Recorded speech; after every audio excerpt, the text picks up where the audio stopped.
conspiracy theory, and the paranormal meet. And now, we join the show already in progress with your hosts, Adam, Seraphiel, and Rob.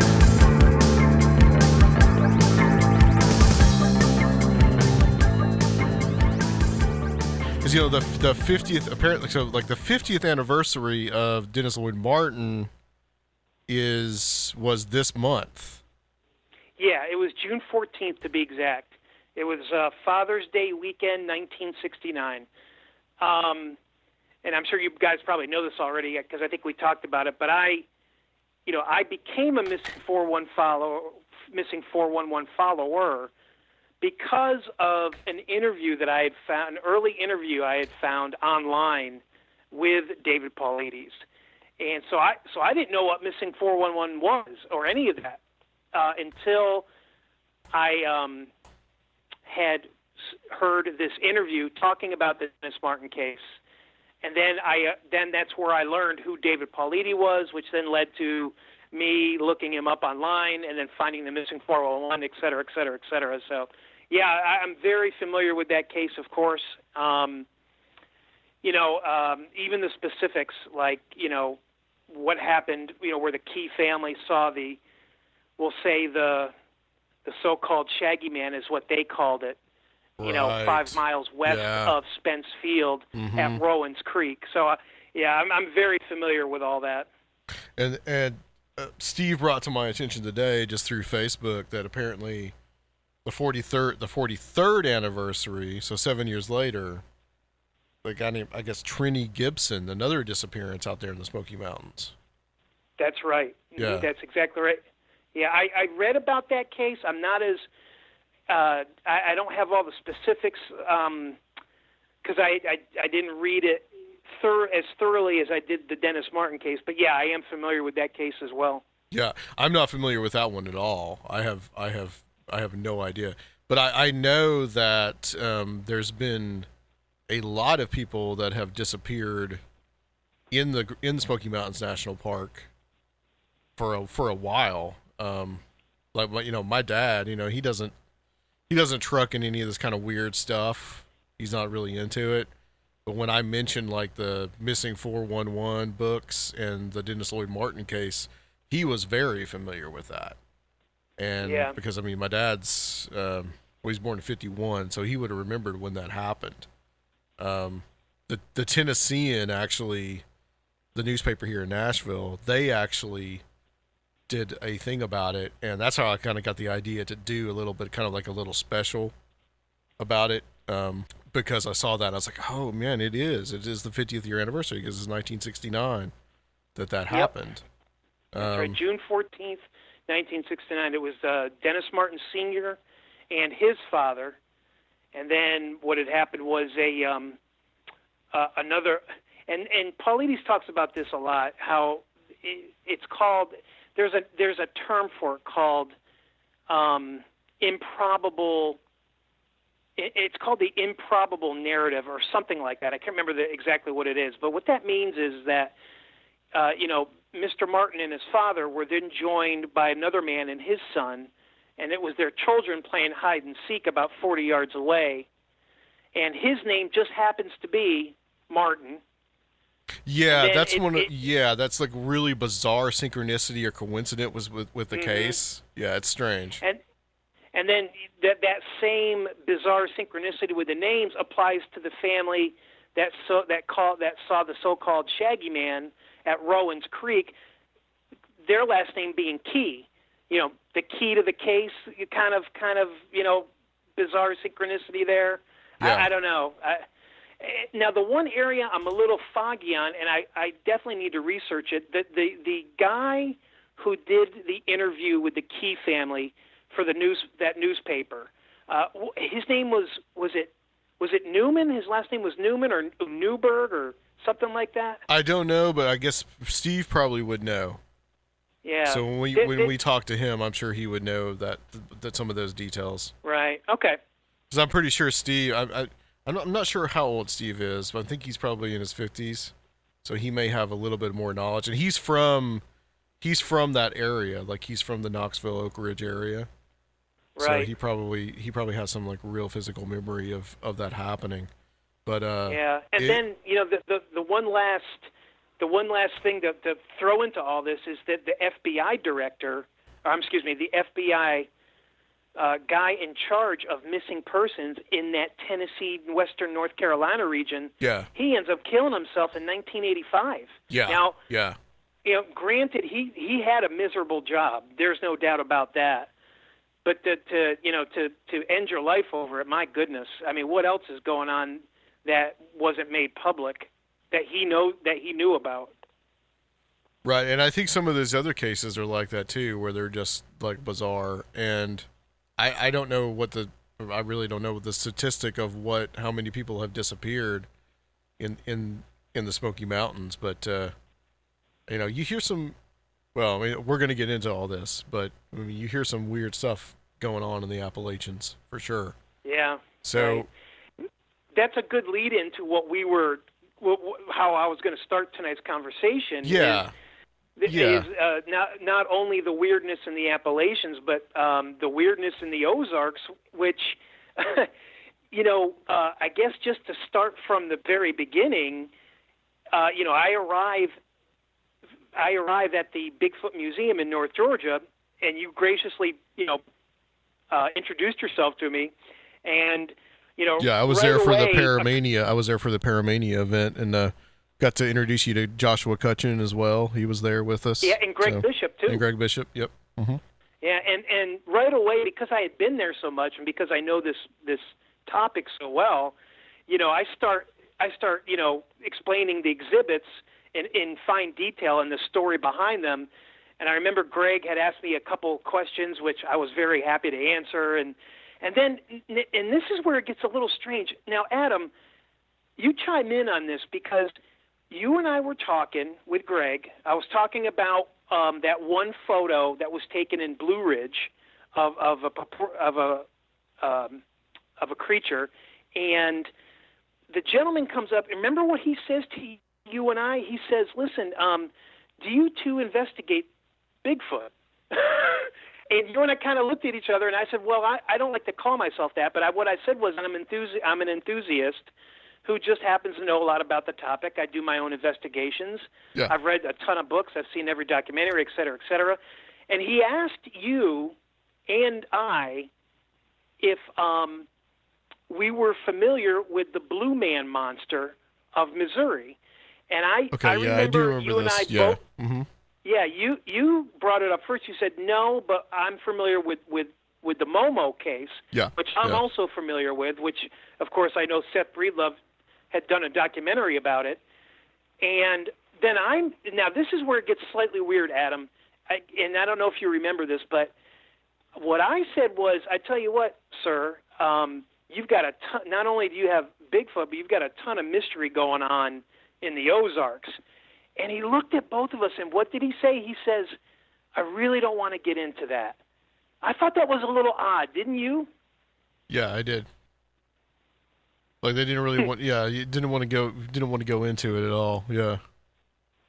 Yeah, and then maybe I'm overthinking it just a little bit, but when I look at that little 5-minute conversation, I don't know. It was just strange because he singled you and I out, and then he asked us a question that we weren't too familiar with, or at least I wasn't.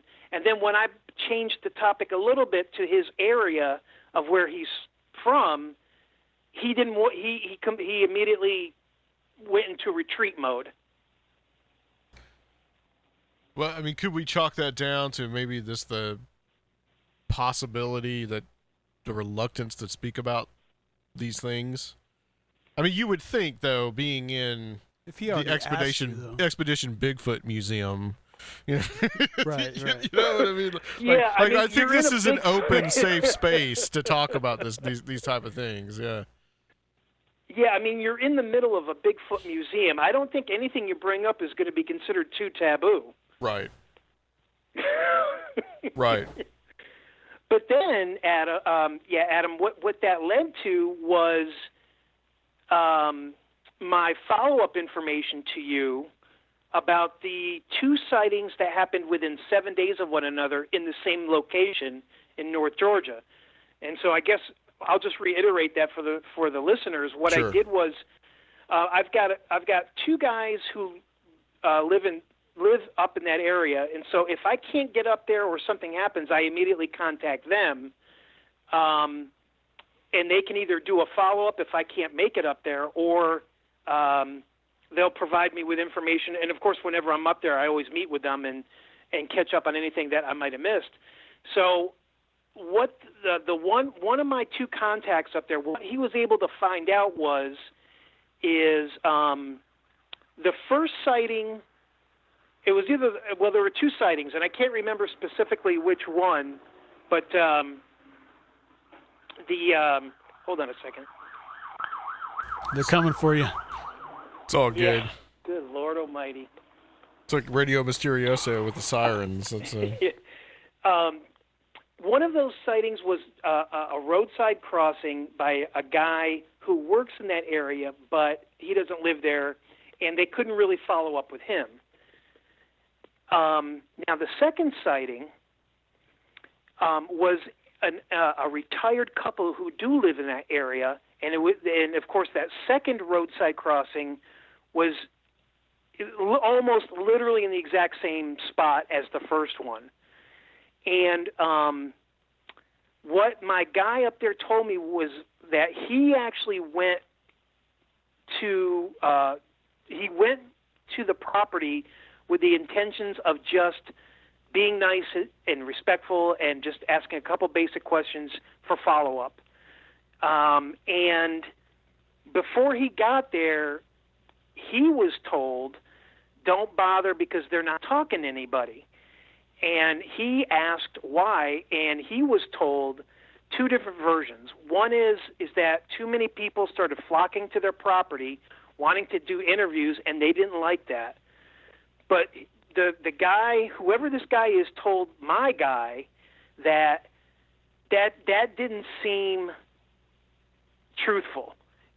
And basically what he feels is that they were told not to talk about it by someone. Mm-hmm. Now, who this someone is, I don't know. I'm not quite sure if you're aware of this, but just a couple weeks ago, there was a 3rd sighting, and it was just 15 minutes south of the Bigfoot Museum in a small little town called Appalachia that you have to pass through before you get to the museum. Yeah, but I'm familiar with it. With the second time I went, both times we passed through Appalachia, so yeah. Right. And now this guy is kind of experiencing the same thing. He's gotten a ton of, emails and basically just your we'll call it the garden variety harassment. You know, you're a wacko. You're lying. And he actually sent an email to the person that he divulged his sighting to, saying, "I wish I had never told anybody." Mm-hmm. And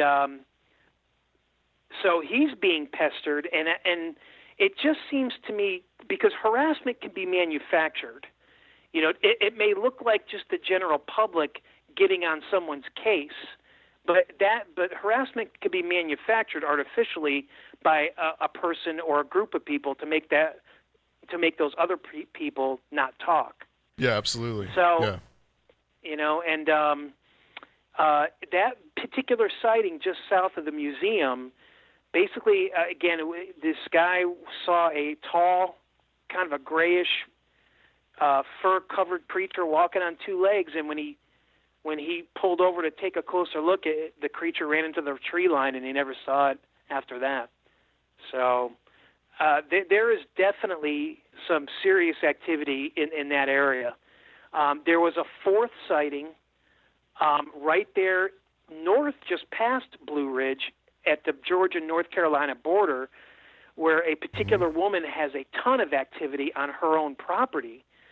So, you know, if you draw a circle from basically the Appalachian Trail where the first two sightings happened within a week of each other in February. Go up to the westernmost point of Carolina, back down to Georgia. That little circular area is really dense with some serious activity right now. Yeah, it seems to be a hot spot. Both times that I was there, and the owner came out, and actually Josh gave his presentation at the Paramania event, and the owner came out and he actually addressed us and talked to us, and he said, among many things that he said that there is a lot going on, and he reiterated that the second time that I went, and I went up and spoke to him, and I plan to get him on the show at some point to talk about the experiences up there, talk about the museum, etc. But he really says that people are seeing weird creatures, Bigfoot, left and right up there. Like it's not it's not unusual, and it's interesting how it's all around the Bigfoot Museum. I kind of have my own idea about why that could be, but then that goes into the harassment stuff too. So what is that? What does that mean?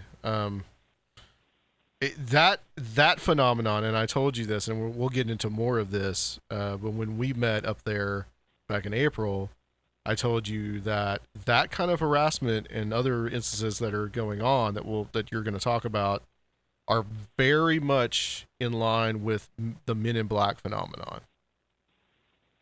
And it's like that has always been associated with the UFO phenomenon. So so people see UFOs, or they encounter aliens or whatever. All of a sudden, you have these weird Men in Black that come in and tell them not to speak about it.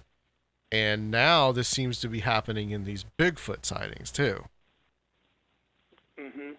Right, and what I had touched on in April when I met you is that I can cite you 3 cases that fall into this harassment, Men in Black, whatever.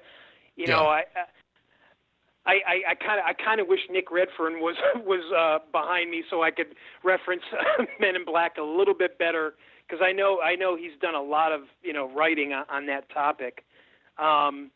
But nonetheless, with your blessing, I'll go ahead and cite you the cases that describe absolutely what you and I are talking about. Yeah.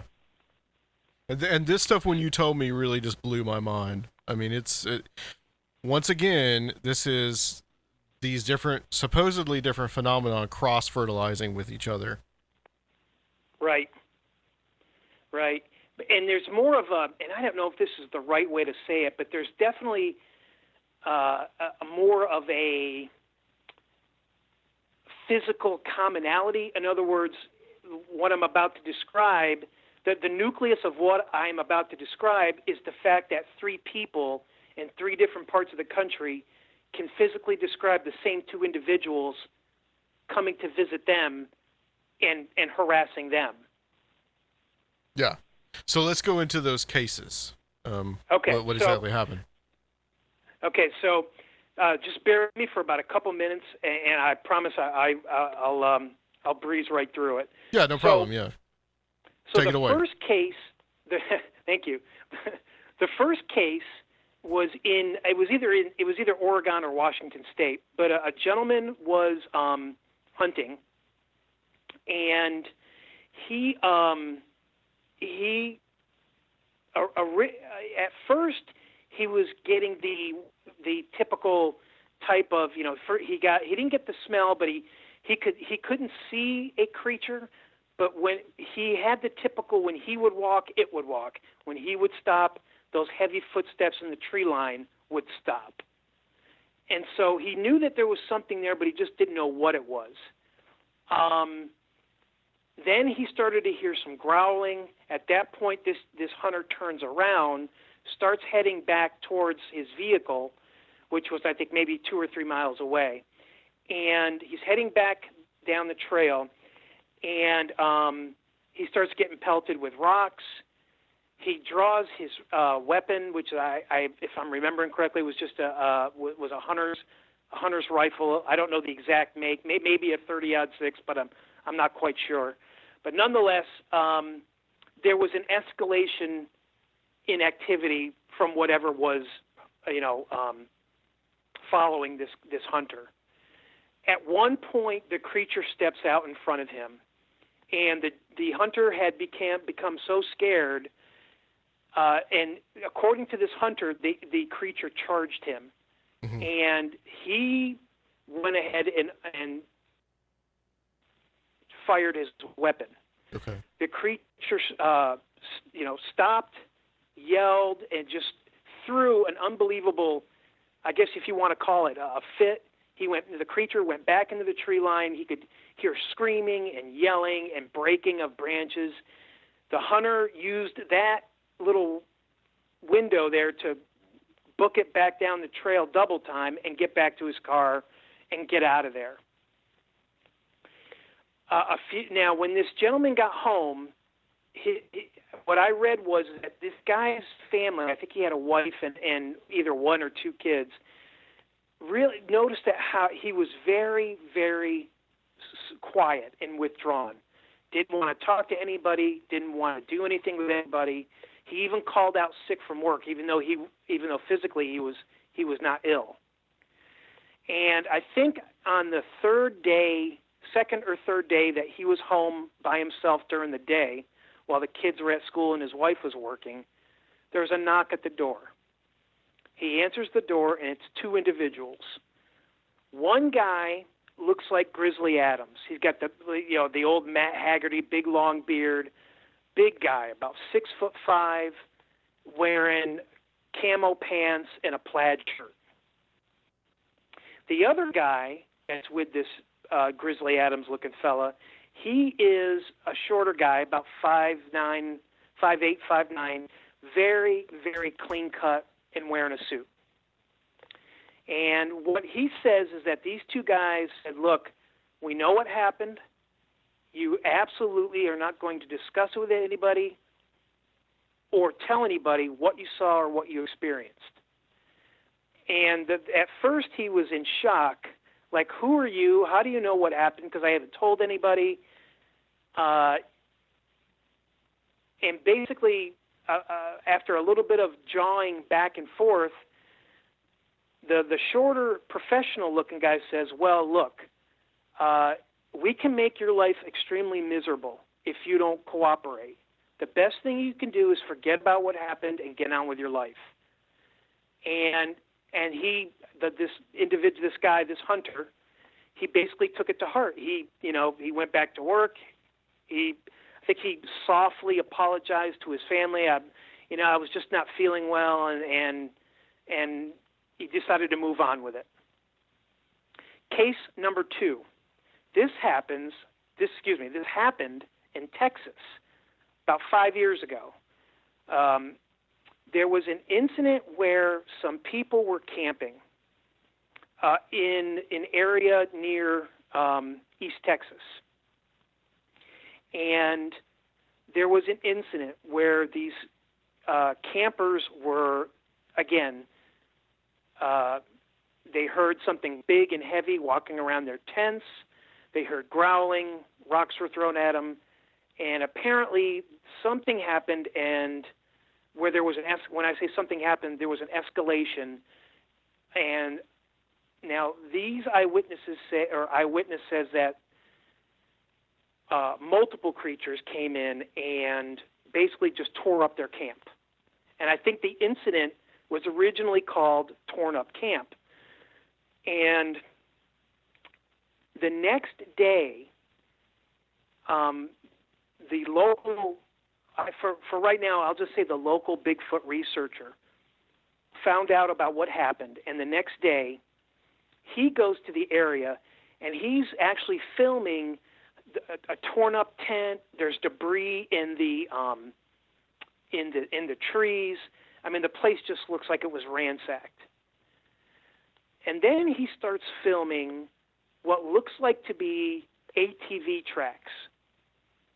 And ATV tracks stop at the campsite, and then he starts to notice certain things that look like the place had been cleaned up, because the first thing this guy looked for was footprints. And he could tell, and he filmed this, that, wherever the ground was soft, you could tell that it had been brushed over to wipe away whatever kind of indentations might have been made. So he found this all very strange. He put it on YouTube. Everybody took a look at it, including myself. A few days later, he gets a knock on the door. And guess who it is? It's two guys, one about 6'5", wearing camo pants with a long beard, looks like Grizzly Adams. The second dude is a shorter guy, about 5'8", 5'9", very clean cut, wearing a suit. And they basically tell him the same thing. Say, look, you're not going to investigate this. You're not going to broadcast it. You're not going to talk about it. And he was pretty, from what I understand, this local researcher was pretty much, forget you guys, I'm going to do what I want to do. And for the next 7 days, this guy went into a laundry list of harassment that he had never experienced before. Let me give you some examples that he had cited. First, his YouTube video was taken offline, not by him. It was just taken off. He doesn't know how it happened or who did it. But every time he tried, every time he tried to reload it, he couldn't load the video. Then there was his wife came back, all upset. All she did was make a couple of errands during an afternoon, stopped and got some gas, went to the store.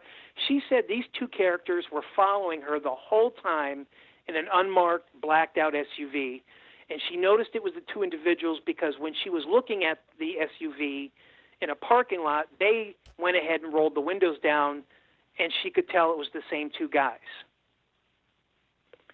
Then the third incident that really scared this guy, he said, this local Bigfoot researcher in East Texas, he says he's sitting at his computer. Now, his hands are not on the mouse. They're not on the keyboard. He was actually reading a book in front of his computer at that particular time of the evening where this happened. And he says all of a sudden his cursor starts moving by itself. And every file, every photo, everything he had related to the topic of Bigfoot and his computer was abruptly deleted in seconds. Okay. So, interesting. So he decides, and I'm not quite sure how this was communicated, but the harassment stopped because he didn't pursue it any further. He stopped. He didn't post anything or put anything on his computer. He stopped trying to. He stopped attempting to try and post his video. He just stopped doing all the stuff that normally we do, and after that, he didn't see those two guys ever again. Yeah. Now, case number 3. This happened in Virginia just a few years ago. There was a gentleman hunting. He claims that he actually saw a female with a young one that was in a tree. He was out hunting, had his rifle with him. He claims that this young one decided to make a charge, and he shot at it, and he hit it, and he saw blood. He turned and ran. He looked over his shoulder, and he could see the female rushing to the aid of the juvenile and then heading back into the woods. A couple days later, guess what happens? He gets a knock on the door. 2 individuals. One guy, 6'5", wearing camo pants, very rough-looking, long beard. The other guy is a shorter guy, about 5'8", 5'9", very clean-cut, wearing a tie. And he said specifically that these 2 individuals gave him instructions that you don't talk about it, you don't post anything about it, you don't go online about it, you forget about it, and if you don't, we're going to make your life miserable. And he Now, he kind of broke the rule a little bit by discussing it on a podcast, which is where I'm getting this information from. Yeah. But ultimately, and this is what I told you when you and I were talking at the museum, ultimately, here's the question that really needs to be asked.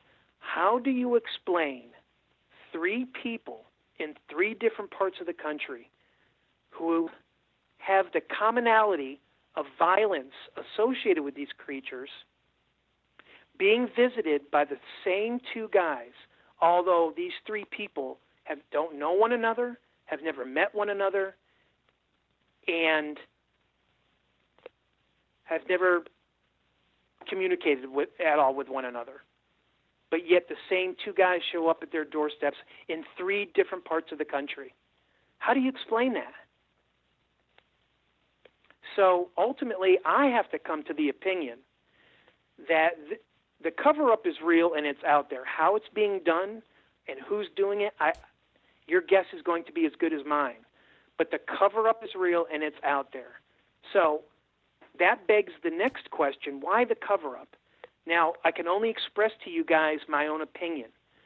My opinion is that the reason for a cover-up is tiered. You have an upper, more common, understandable tier, and then you have a much darker, sinister lower tier. Okay? Now, the upper tier is pretty simple. Money. You know, if these creatures were to be claimed as, yes, they are real and they're out there in the woods, 2 things are going to happen. Number one, and they're both negative financially, a lot of people are going to stop going out into the woods because now they've been aware that there's some sort of creature out there that has way above average intelligence and that is extremely dangerous. Although, my own personal opinion, I don't think that holds a lot of water because, I mean, look at me with all the backpacking that I do. Every time I go into the woods, I'm taking a risk with bears and rattlesnakes and God knows what else. Sure. But nonetheless. Yeah, absolutely. Yeah. Yeah, but nonetheless, okay, so there's going to be a huge drop in the whole outdoor retail industry. There's going to be a huge money drop in sales for them because people are going to stop going out in the woods. National parks are going to lose their revenues from parking fees and camping fees and whatnot. And then a lot of people cite what happened in the late 70s out in Oregon where a once thought extinct owl was discovered, and so they immediately passed legislation to protect it, and of course a ton of people lost their jobs in the lumber industry because that land had now become protected. So the spotted owl. That's exactly right. Yeah, So we've got this. We have a conservative radio talk show host here in Nashville that calls Al Gore Spotted Owl Boar. That's just an aside. I just throw that in there. So the upper tier is money, and people. So a lot of people say, "Well, okay, good enough." So then there's the darker side, the lower tier, in my opinion. The upper tier is in place to keep people from doing what I'm about to say. And the darker lower tier of why these creatures are being covered up is because of 2 words, social unrest. Because if these creatures are declared real, you have the evolutionists who are going to come out in the streets and say, ha, I told you so. Then you're going to have another crowd saying, we told you these creatures were real, they're part of the Nephilim, and the end of the world is near. Then you have the far right who's going to say, blasphemy, it's all demons, they can't be trusted. Everybody's going to start hating everybody as if they don't already, but it'll just be more in your face, more than it is today. And then you're talking about serious social unrest that would probably lead to some sort of violence, which would be horrific. I have never thought of it in those terms. You know, that's one of the main reasons why they say, well, the UFO phenomenon has been covered up, won't happen. Right? Because it'll cause social unrest. Yeah, I think the first case and the second case probably, well, or the first reason and the second reason probably go well together. They probably cross-pollinate a little bit. Well, it just it challenges too many paradigms. Yeah. And even if it's something more paranormal, that's still really messing with paradigms. Right. Yeah. But going back to the two individuals real quick, that is just shocking how three people in three different parts of the country all describe the same two guys. That is weird. So it's like how do they know what's happening? I mean, if they're the first to arrive a couple days after you purportedly shoot one of these creatures in self-defense, like a couple of these, like the first one and the third one, how do these guys know about it so fast? Sounds like one of the guys from Duck Dynasty and Jared Kushner. Well, let me say this. So we're dealing with, I think, possibly two options here. The first option is, just as they say about the Men in Black, that you're dealing with some kind of maybe government or maybe shadow government, for lack of a better term, entity that is sending these guys out there. And that you could easily explain, well, maybe one is an actual official and then the other guy is an actual, like, forest official. Well, maybe they are trailing them and they don't want to, come up on you when you're out there, but they're watching because they're trailing the creatures. Surfiel? That could be part of it, Hey, Surfiel, I want to say, I'm sorry to interrupt you guys, but Surfiel really just touched on something. And I know we're going to talk about it some more, and I know we talked about it already earlier, but look at the Dennis Martin case. Out of nowhere, the Green Berets come in to Spence Field. That was bizarre, yeah. And they operate completely on their own, using separate channels, just a few days after Dennis Martin is reported missing.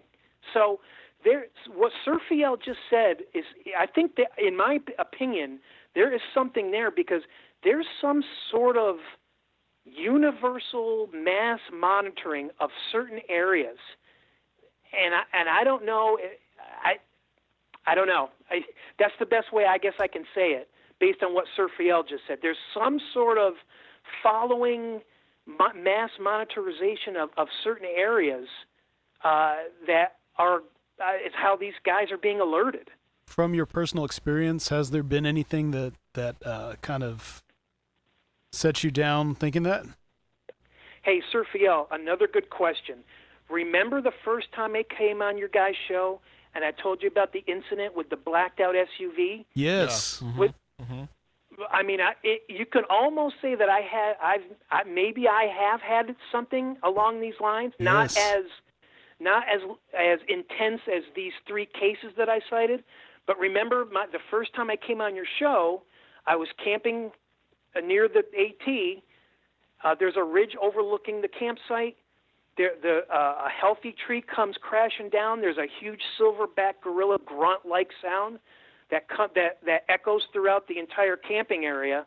And then 7 a.m. the next morning, this strange blacked-out SUV with a big silhouette of the Patty creature on the back of its SUV with two TAC guys completely, in military gear, show up, 7 a.m. the next morning. I walk up to them to say hello and offer them a cup of coffee, and they basically blow me off, hit the gas pedal, and leave me in the dust. Yeah. It's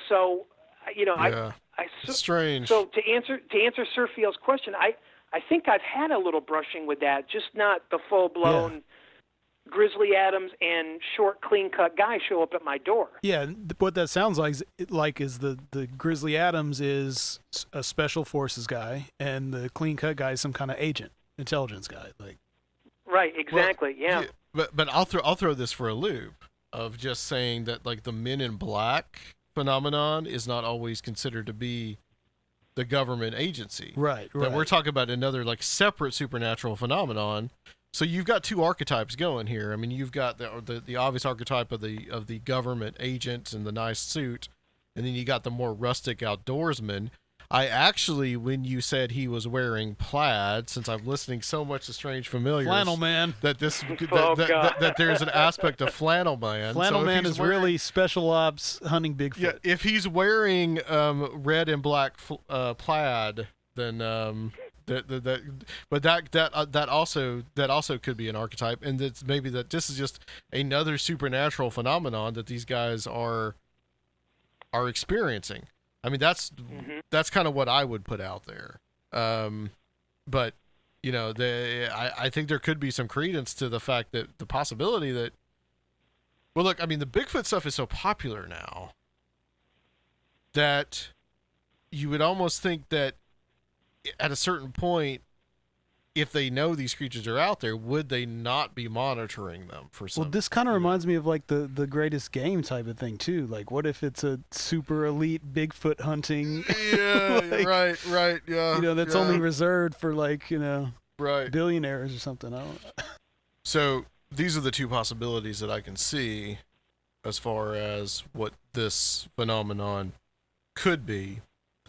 I did also want to add some of my ideas about what's possibly going on in Blue Ridge, and that may have to do with the idea of this. You know, I'm looking at all this stuff from a supernatural angle, and Josh and Tim Renner, they're both working on this book right now, which I think is going to be really revolutionary in turning the ape in the woods theory on its head. But looking at the idea that you have this Expedition Bigfoot Museum in this town and everybody's seeing Bigfoot, I almost like to look at it and think, is this perhaps like some kind of tulpa that people are seeing? Mm-hmm. Like a thought form kind of phenomenon? I mean, yeah, that's certainly a possibility. Yeah. Either that or, you know, I think that area has probably been active for a long, long time. It's just a lot more people are a little more comfortable talking about it these days. Sure. Yeah, I could see that. I could definitely see that possibility. I think the TV shows are helping in that way of bringing this kind of stuff to light, just like it did for Ghosts back in I agree. 10, 15 years ago. All the attention that's on Bigfoot. I just think it's interesting that people are seeing these things more and more. So what exactly are we dealing with? I mean, are we dealing with that people are seeing them because it's more in the popular culture? Are we dealing with them because people are more apt to speak about them? Are we dealing with it because the encroachment of people onto these environments has become so much more that they are seeing these creatures and they actually are real? Are we dealing with some kind of manifestation of all three? Yeah, I think I said this on the very first time I was on your podcast. Yeah. If you had asked me 10 years ago what these creatures are, I would have said 100% flesh and blood. It's an undiscovered primate. Right. But the longer you study this topic, and the more weirder it gets, and a lot of people like myself have kind of softened their position a little bit. You know, you and I and Josh Cutchins, we talked about this at the museum for a little bit. You know, one of the biggest, most popular podcasts related to Bigfoot right now. You know, he was the same way as me, where, you know, 5-10 years ago, hey, 100% primate, everybody else is a wacko. But his position is softened, and so is mine, because the longer you're in it, the more weirder it gets, and the physical doesn't describe some of the things that you discover when you spend an extended amount of time researching this topic. Right. Good case in point is one of the displays that they have at the museum, which is the Ape Canyon story. And I've heard Josh and Tim talk about this a lot lately. And so, you know, and I've heard this story for a long time. You know, the first time I ever read it was in Jerome Clark's book, which is one of my favorite books of all time, about unexplained physical phenomenon. But basically, the guys in the 1920s, the two guys that are in this cabin, and they get attacked by what they see as apes that are throwing rocks at them all night. And eventually, in the morning, the apes leave. They're able to get away. That's the basic story. But if you actually read the memoir of this, there's all these weird encounters that the guys have. They see like arrows in the sky pointing them towards the mine or whatever that they're going to work in. They encounter this woman in white at this certain point. And the woman in white motif, apparently, from Tim and Josh's research, is quite extensive, as almost a precursor to the Bigfoot sightings. They're hearing things happening in the sky, voices coming from the sky, and then later on, the Bigfoot encounter with the apes attacking them happens. That's exactly. A lot of people don't know about that. I mean, and what I mean is, I didn't know about it until Josh told me. Yeah, I read about it. Where did I read it? It might have been from Josh. But anyway, no disrespect to anybody out there, but your basic armchair quarterback type of enthusiast knows about Ape Canyon, just like I did years ago, and could describe it just fine. But a lot of these armchair guys, they don't know what you just described, and I was like, I didn't know about it till I read about it too, and so a lot of people just don't know about that part of the story. Well, it's this whole thing that happens where you want, I think more so with Bigfoot research and cryptozoology as a whole, that they really want to be taken seriously as part of science. And they want to be taken seriously by the rest of the scientific establishment. So, it's not a huge leap to think that there is some distant human cousin or some other part on the primate evolution that could have survived. It's not a huge leap to think about that happening. But I think because of that, and because of that they want to be taken seriously, the weird stuff gets left out. And that was going on also in the UFO literature too, because there was a push in the 50s and 60s with the with ufology, especially, with MUFON and all the other APRO and all these civilian UFO groups, that we need to leave out the high strangeness stuff, because it's going to look silly, it's going to look stupid, and we don't want to look silly, and we don't look stupid. But the high strangeness stuff is the most fascinating stuff. Mm-hmm. Well, a lot of that is happening in the Bigfoot world too, because I'll read about an encounter I'll read an update on a person who had described an encounter, say from a year ago, or 5 years ago, or 10 years ago, and the update is posted or written because they'll say, the one thing I didn't describe because I didn't want to go overly weird is that before I saw the creature, I saw this in the sky, or I saw that in the woods, strange lights, orbs. A lot of that is left out in Bigfoot sightings, and which I didn't know about until just the last couple of years. And so you have the same people who weren't afraid to talk about the encounter, but they were afraid to include the high strangeness part of it. And now they're including it. Mm-hmm. Because I think Adam, I'm sorry. Go ahead. No, go ahead. I was going to say, we have that case of the two brothers in Washington State or Oregon, one of those two, regarding the lady in white. And I have to apologize because I don't remember if I described that case to you or not. I don't think you have. Okay, so just 2 years ago, two brothers out in the Pacific Northwest, they had serious, and I mean serious, harassment from Sasquatch creatures. Footprints leading up to their carport. One brother saw this creature enter their carport and literally urinate behind a refrigerator that was in the carport, slapping on windows. They were stalking the brothers on their property. I mean, it was serious harassment. And one of the first things that they did was they tried to calm themselves down and start chronicling all of this activity. And so rather than run and hide or try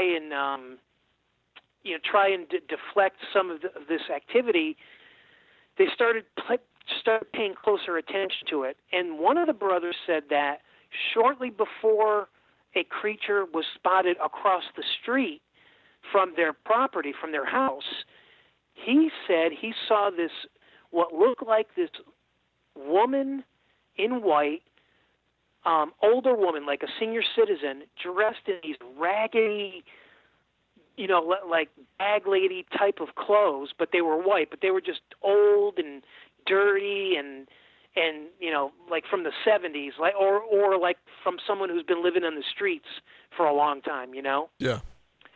And I'm not quite sure the how or the why, but one of the first people they turned to for help, or maybe this was the only person that was available to them, was a woman who had psychic abilities. And one of the brothers claimed that he didn't bring this topic up to this psychic. And one day this woman says to the two brothers, by the way, in addition to all this Bigfoot activity, are you seeing an older woman dressed really raggedy, kind of in white? And the one brother says, holy smokes, yeah, how did you know about that? And the psychic says to these two brothers, well, basically this is a demon. And I don't know how, but what this psychic was able to interpret was this demonic entity was basically describing these creatures as empty vessels.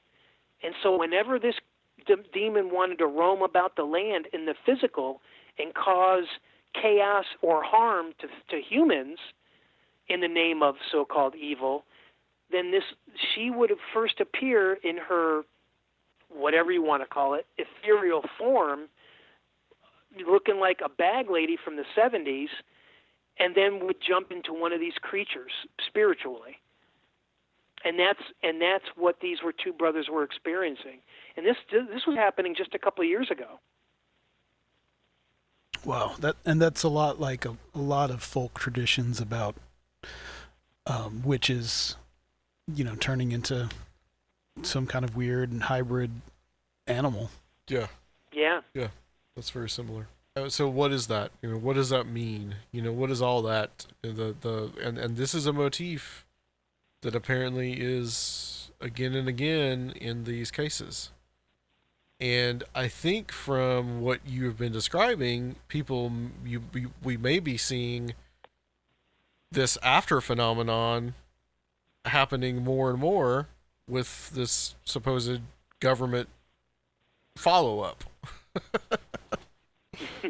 So, strange stuff. Is there a? It circles right back around to what we were just talking about. How the longer and deeper you get into this topic, it gets really strange. Absolutely. Can you trace the first cases where you have the weird kind of Men in Black thing afterwards, or the men in camo? Yeah.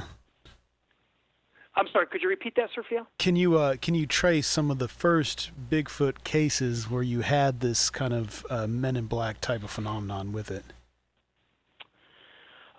Well, specifically with these two individuals, I had never heard of them until I came across these three cases. Okay. Prior to that, I do know that the Men in Black that were spotted West Virginia during the Mothman years.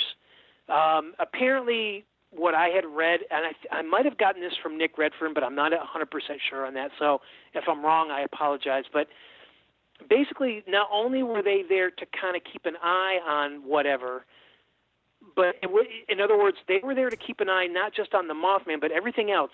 And because we all know that there was additional phenomena happening besides just the Mothman. You had, UFOs.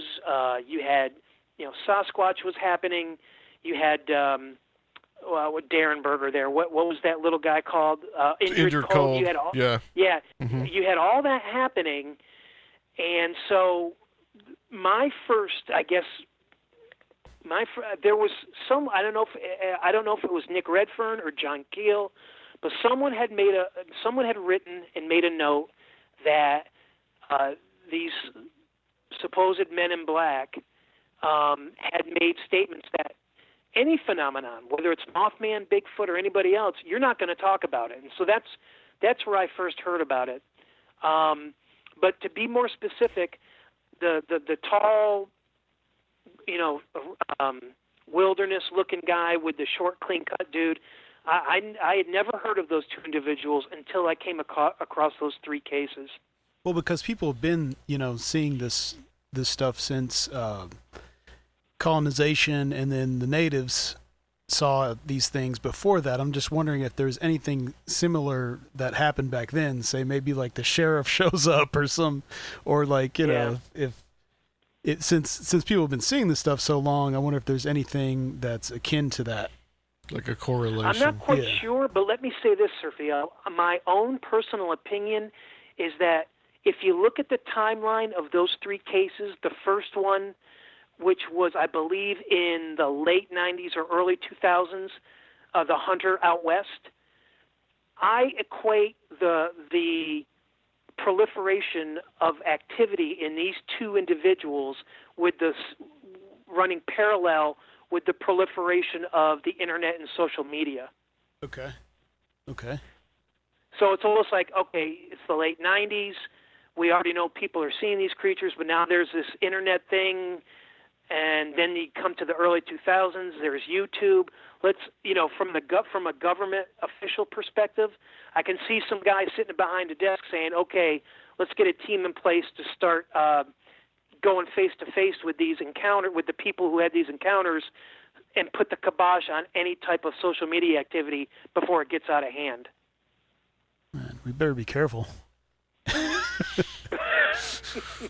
Well, I think that leads me to a question of let us leave some of the more woo-woo stuff and let's kind of like more look towards the ape in the woods theory, that if we're dealing with an actual animal that is out there and we find it and conclusively say, oh, yeah, these creatures are here and they've been here for a long time, what do you think the effect would be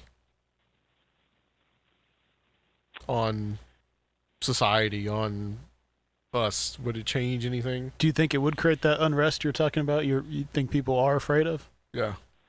I wish I can only give you my opinion. I would hope that it wouldn't. I hope that there'd be three categories of people. People like us who say, we knew it all along, we told you so. Then there'd be the scientists backing it up, group number two. And then group number three would be the general public that would just say, okay, they're there. It's a physical primate of some sorts, and we just have to be extra careful in the woods.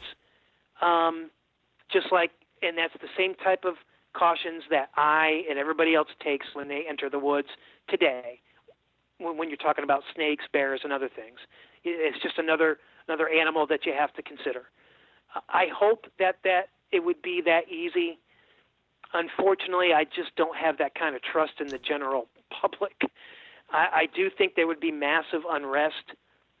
I hate to use politics as an example, but the hatred that one side has for the other would be morphed into the same type of bickering back and forth and fighting back and forth with it. It's you have one side saying it's an abomination, it's a demon, it's the devil. This is not what God wants, and I'm gonna fight you tooth and nail till the day I die to affirm that belief. Then you have the other side that says, we told you so, they're there, and we're going to fight you just as hard in all different aspects, whether it be social media, protests, whatever you want to call it, to affirm our beliefs. So, well, especially if they are more closely related to us than they would be to the great apes, and they're sentient. Well, that's what I was going to say. Maybe beings. They could also have answers to mysteries about our own origins, and what if they have a lot of our genetic material? Right, exactly. Yeah, there is that theory out there that they are the remnants of the Neanderthal. Yeah. Right. I also think that the hostility, the social unrest or hostilities toward each group would escalate into, well, okay, so now Bigfoot's real. What else is real that we were told isn't? Right. And it's just going to keep getting worse and worse. Oh, so now aliens are real? No, they're demonic too. It's just going to be one, it's like Pandora's box opens, and now it's just going to be one battle after another from two groups of people, just like it is in politics these days, unfortunately. But that's just my opinion. Yeah, I was thinking too. Well, if it is some kind of relative, then we know we had like crossbreeding with Neanderthals and perhaps other species, subspecies. Maybe people are going missing because they're stealing these people and they're becoming part of the gene pool. Yeah, that's a big part of some of the theories. Yeah, I figured. Yeah, I mean, that's another cross-fertilization between the fairy lore. Okay, yeah, it sounds just like the changeling and thing. Bigfoot and Bigfoot stuff too. Yeah. Who was it? I think you guys have talked about it a couple of times on different shows, but who was presenting the theory how most of this can be it all ties back to it's all related? Well, I mean, Josh has done a lot of the comparative work. Yeah. On fairies and the alien phenomenon and Bigfoot. Yeah. Those are the three main things that he's talked about. I even heard Timothy Renner draw some really brilliant parallels between Neanderthal Bigfoot creatures and Flannel Man. You got the big guy with the big beard, kind of just like you've got the big hairy guy, which would be the Sasquatch. I've heard him make those parallels, which I think that's a great idea on his part. Right. Yeah.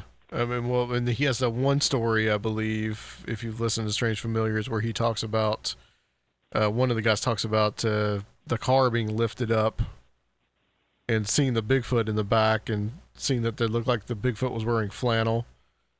But he also talks about kind of like the quote unquote evolution of some of the stories from like the 19th century of the idea of the wild man. And many times the wild man was out there in the woods and people would say that, well, he was wearing clothes. Right. I myself have come across eyewitness reports where some of them, I remember there was one, I forgot what state it was in, but there was one specific where a fisherman saw a creature drinking, with his hands cupped out of a stream. Mm-hmm. And when it stood up, he's like, it was hairy from head to toe. It was about 8 feet tall, bulky, but it had a torn up flannel shirt on his back and came halfway down his arms. It's like a guy transforming into one of these things or something. It's like, what in the world is going on? Well, that's a werewolf. Right. Yeah, exactly. Yeah. Where Bigfoot. Right. Yeah. Where Sasquatch. Well, this is the thing, though, too. I mean, Seraphiel has brought this up with the werewolf, Dogman. We talked about this a couple episodes ago. I mean, this is the one that just gets me, because yes, I can see, even though I'm skeptical, the ape in the woods that could survive out there, but this supposed canine that can stand on its hind legs just seems physically impossible to me. And it Right. seems like it's something out of a horror movie, and it's something out of folklore, but yet people are claiming that they're seeing these things. And it's also very, very huge on the internet. So are we dealing with another it is. tulpa effect? Are Yeah. entities showing themselves to us in that light? Yeah, God, Dogman. I mean, this all scares me, but Dogman really scares me. Yeah, it's I said that the first time I was on your show, I said the same exact thing. I'm like, my God, Dogman scares me. I say that because, at the very least, whether you're a believer in Bigfoot or not, at the very least, in your subconscious or the back of your mind, there is that cloud of connect the dots to a primate because of all the similarities that these creatures have to documented type of behavior by people like Diane Fossey or Jane Goodall. So it's there.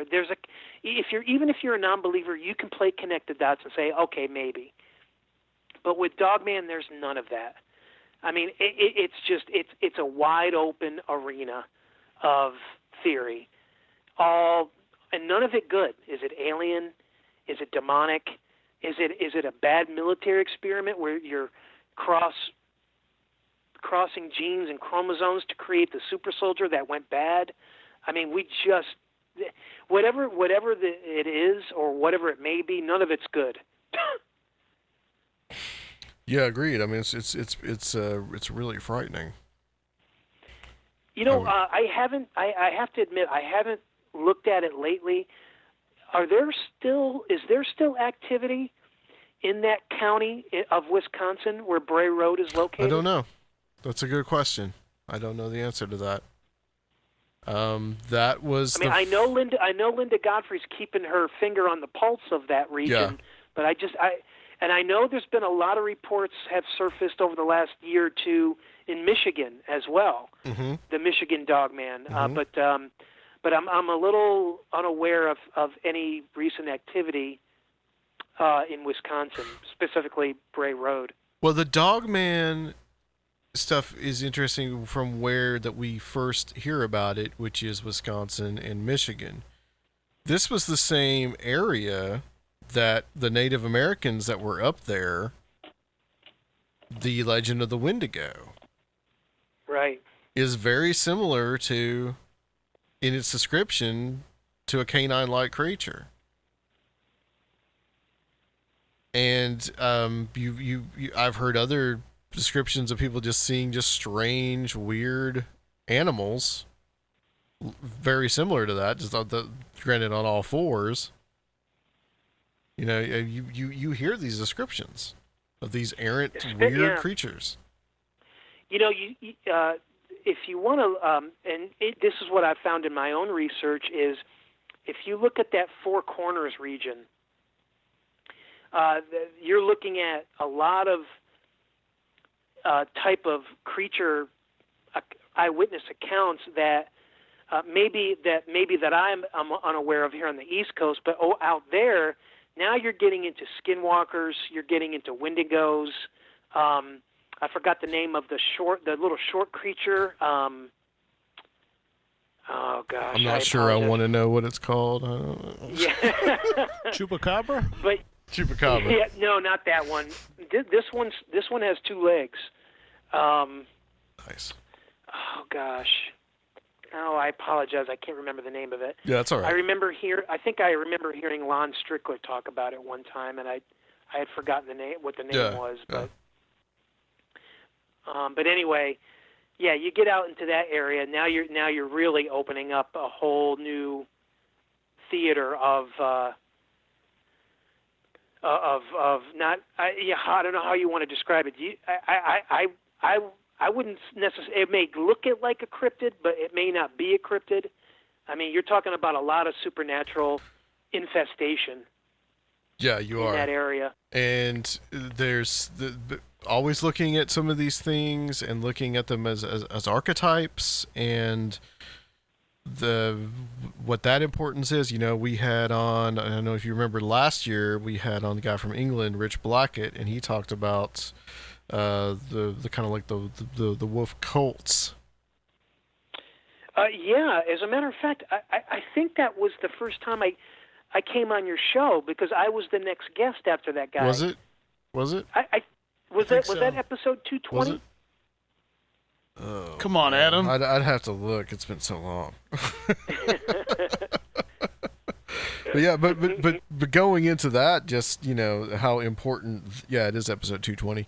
How important that has been as an archetype for humans, and so I'm interested in that. I'm interested in like what these animals mean, maybe magically or psychologically to us, and why we keep seeing them. Why are owls so important? Why are wolves so important? Why are deer so important?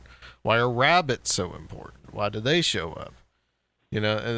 Crows, there's another one. And all these, that kind of stuff just really fascinates me. I'm not sure I quite understand it. I mean, you got to think those were the first symbols. Those are the first things they find on cave walls from, from caveman times is animals. Yeah, that's true. It's kind of the earliest type of petroglyphs, hieroglyphs. Yep. I'm still and I hope this doesn't change the topic too much, but I'm still very fascinated by some of the theories put out by Ron Moorhead. If there is a supernatural aspect to to Bigfoot, I'm very fascinated, and I tend to lean towards some of his theories that he wrote about in a book that came out a couple years ago called Quantum Bigfoot, where he's basically theorizing a change in vibration that gives these creatures their supernatural abilities. I'm not quite sure why, but for some reason, out of all the supernatural kind of theories that can be put forth, that change in vibration is the one that kind of grabbed my attention. And I tend to lean towards it. If I'm going to factor in a supernatural aspect, it's what Ron Moorhead wrote about in his Quantum Bigfoot book that came out just a couple of years ago. How when they're here in the physical, they are physical. They got the hair, they have to eat, which is why they hunt the deer. But when it's time to go for whatever reason, the change in vibration then gives them the ability to, change realms. Or, now you're talking about the ability to cloak and disappear when there's a change in vibration. Again, using quantum theory. And that really stuck with me. I to this day, I still find that pretty fascinating. Well, that is in line with other aspects of the UFO phenomenon, the alien abduction phenomenon, where you have the physical traces. So the UFO lands, it leaves traces. You have the one case where I think in Canada, the guy that got burned by one, he actually had it's coincidentally the inside of his flannel shirt scorched onto his skin. And you also have the same thing in alien abduction with the little tracking devices that are supposedly inside people. That manifestation. So you have these physical manifestations of these phenomenon, and then you have the spiritual manifestations. And this is exactly how in the Bible, that angels are actually described as they can have a physical effect on their environment. So, yeah. Well, I think the guest you had on your last show was her name, was it Julie? Yeah, Julie Ryan. Yeah. Yeah, she even touched on how what happens immediately after the physical dies, how it's a change in vibration that leads to that different realm. Correct. Yeah, I think that she. Yeah, And, she you know, I did know hit on she that. touched. I know she touched on that a little bit. Yes. Yeah. So I mean, there's all kinds of interesting correlations. That is for sure. It gets back to that one point. You know, like we all said it a few times just a little while ago. The longer you keep studying this topic, and the more weird it gets. It gets more weird because there's more parallels from different categories of phenomena that start resembling one another. Yes, that is correct. Yeah. And then, you know, another thing we did not discuss is the ghost aspect. I mean, that almost goes without saying with some of the spiritual aspect, but that's another cross fertilization with all of this. I think we're dealing with, I think as Josh likes to put it, like it's like the world's biggest ghost story. I mean, that's what we're dealing with essentially. Yeah, that's a good way to put it. You know, one of the first theories I ever heard years ago from a woman out in Oregon. She was like, "Look, you know, people talk about seeing people who have passed away as ghosts, animals as ghosts. Why can't Bigfoot be ghosts?" Yep. That's a good question. Yep. I think on that note, I think we'll leave it there. Thank you, Dan. This has been very excellent. Tell people where, if they want to get, I mean, is there a way to get, people could get in touch with you or, you know, see anything that you're doing? Right. Yeah, I haven't, I'm going to change. I've made a decision. I'm going to go ahead and put together a website this year. I'm going to go ahead and publish everything that I investigated and researched, everything I know. It's all going to be on a website coming very, very soon. And I'll let you guys know when it's up and running. For right now, you could just go to Facebook and find me on there. But other than that, just stay patient. Everything's going to be on a nice, big website coming real soon. Cool. That's a Maslak. Spell that for everybody. Maslak. Excellent. Okay. All right. We're going to close out this section, guys. We will be back to briefly close out the show with all our interesting asides and show notes and all that. We'll be back on Conspirinormal. All right, guys. We got a new sponsor that we're going to talk about called Blinkist. And they are this new company that is taking books and summarizing them. Kind of like a Cliff Notes. Yeah, kind of like a Cliff Notes, except it's like a 16-minute summary. So basically, you know, it can be kind of hard to find the time to sit down and learn a little bit more when you're out on the go and you're listening to podcasts like ours. And it's not easy when you get on social media and it's so addictive, time consuming. So you might think you don't have the time to read a book or to develop yourself in any kind of substantial way. So this is an app that we highly recommend, and it's called Blinkist, as I mentioned before. Blinkist is for busy people like you guys that are out there listening to the show that want to get the main point of the book quickly without reading the entire book. So with an audio feature, Blinkist also makes it easy to finish 4 books a day while you're on the go, which 8 million people are now using Blinkist, and it has a massive and growing library from self-help, business, health to history books. So that's very important to me, history. I checked that out today. There's a lot of history books on there. One of which looks interesting, called The Congo, from Leopold to Kabila, or Kabila, the new ruler of the Congo. If you guys are familiar with that, you can go on there in less than 15 minutes and you can get on there and fast track your path to a more intelligent, informed, healthy you. And some of the books they've got are some of the stuff that we've talked about on the show.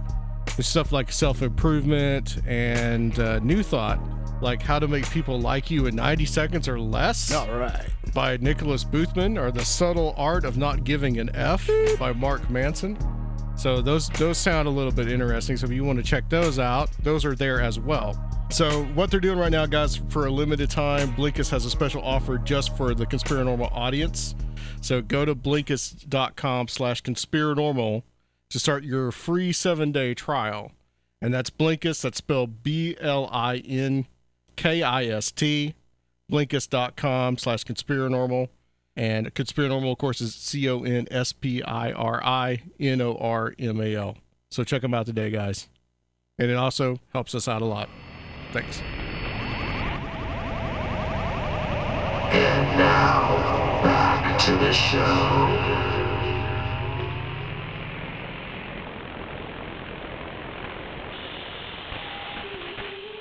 Yeah, so that was good with Dan. I really enjoyed that. He is joining us in something that you probably have already heard. If not, go back and listen to it, that we're going to record. It's weird how that kind of works out. And a little bit time slippage, time travel. We're both Steve Stockton on the disappointments of disappearance of Dennis Lloyd Martin 50 years ago. So we're going to talk about that with Dan and Steve, hopefully. So I wanted to add something real quick that I found out today that I think we called on this show and possibly on Where Did the Road Go almost a year ago now, and we have talked about this since. Let's see. That is about the Skinwalker Ranch. What about it? And remember how I looked into the Skinwalker Ranch and I found some It's been your thing, yeah. information about it, that it was being used for entertainment purposes. Right, you've been saying one this. one of those. Okay, so today announcement. Actually, on June 21st, a few days ago. I already see it. Yep. All right. History Channel greenlights paranormal nonfiction series, The Secret of Skinwalker Ranch. Oh, cha-ching. History has given a green light to The Secret of Skinwalker Ranch, working title, a nonfiction series from Ancient Aliens and The Curse of Oak Island executive producer Kevin Burns.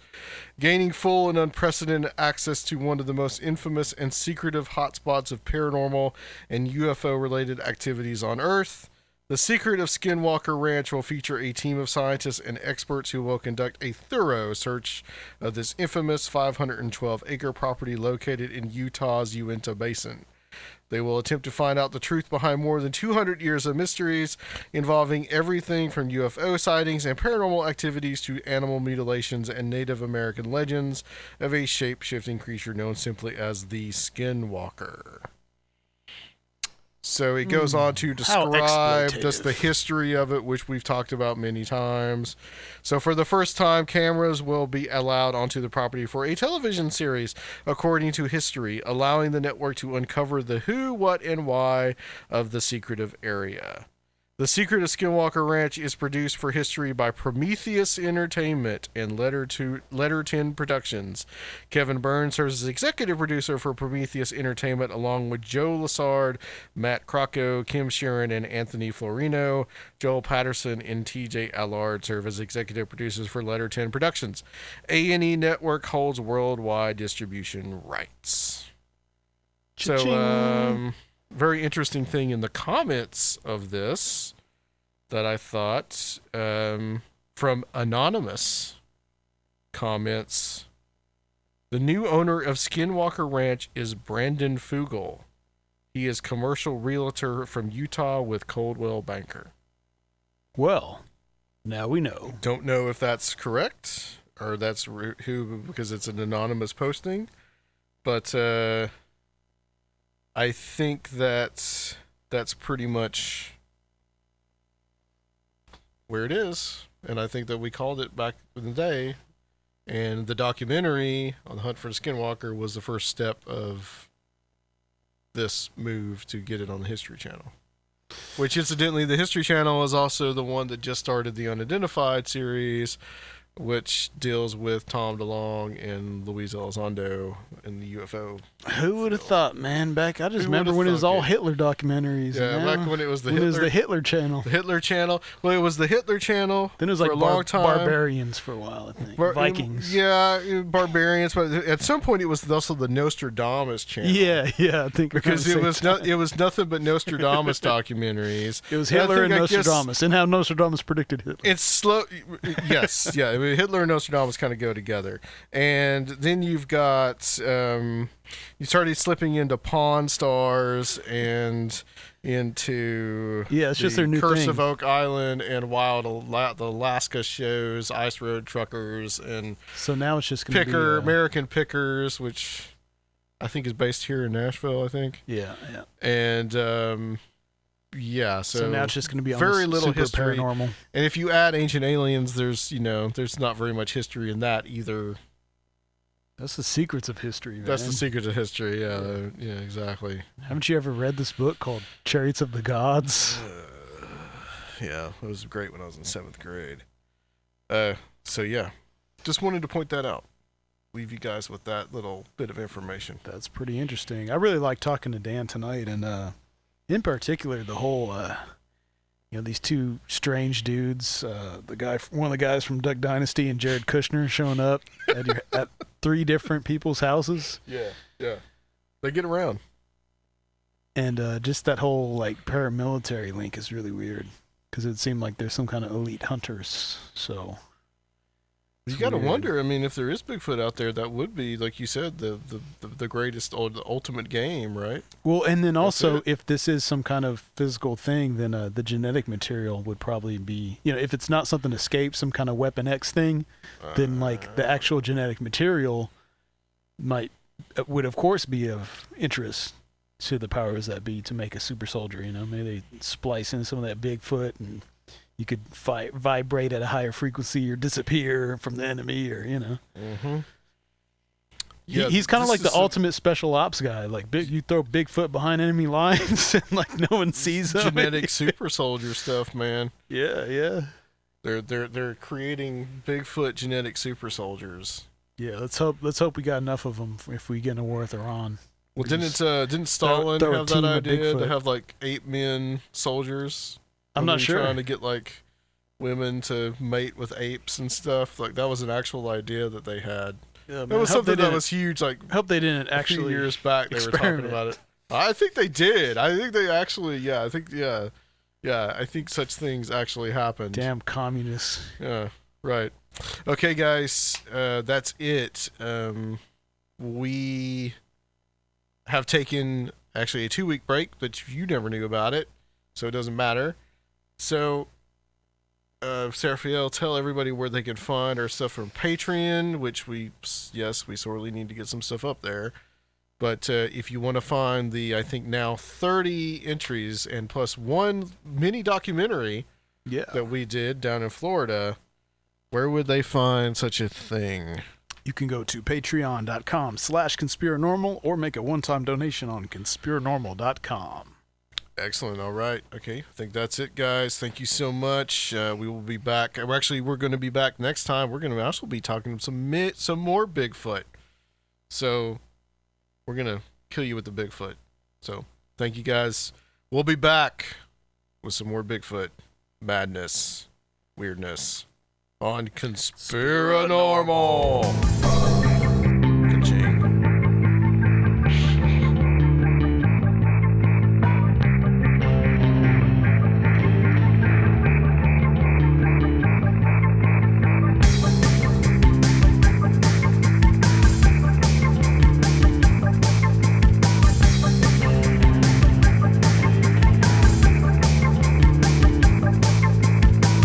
If you would like to help the show, please consider becoming a Patreon at www.patreon.com/Conspiranormal or leave a one-time donation at Conspiranormal.com. And please check out our YouTube channel